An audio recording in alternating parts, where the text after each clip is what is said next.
I think we've reached a bit of a crossroads here in the management of advanced skin cancer, both basal cell cancer and squamous cell cancer. And I say that because we've got reasonable agents in hedgehog inhibitors for basal cell cancer, but we know a significant proportion of patients are going to progress, or even more significant, about a third of the patients who are responding stop treatment because of the side effects. So we need new agents and we need to do better.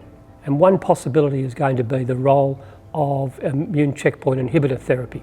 And one of the learnings, I suppose you could say, from immune checkpoint inhibitor therapy in other malignancies is that treating people early at a stage when their tumour burden is low, immune checkpoint inhibitors work better. So we may be on the start of seeing a significant change in the way we approach advanced basal cell cancer.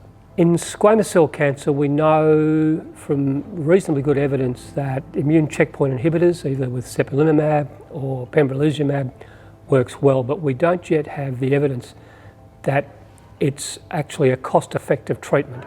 That will come, and it's partly because the studies that have been reported have all been relatively small with a relatively short duration. So, not unreasonably, the regulatory authorities and the PBS have not yet given permission for those anti-PD-1 agents to go on to the PBS. But I suspect that will happen in time.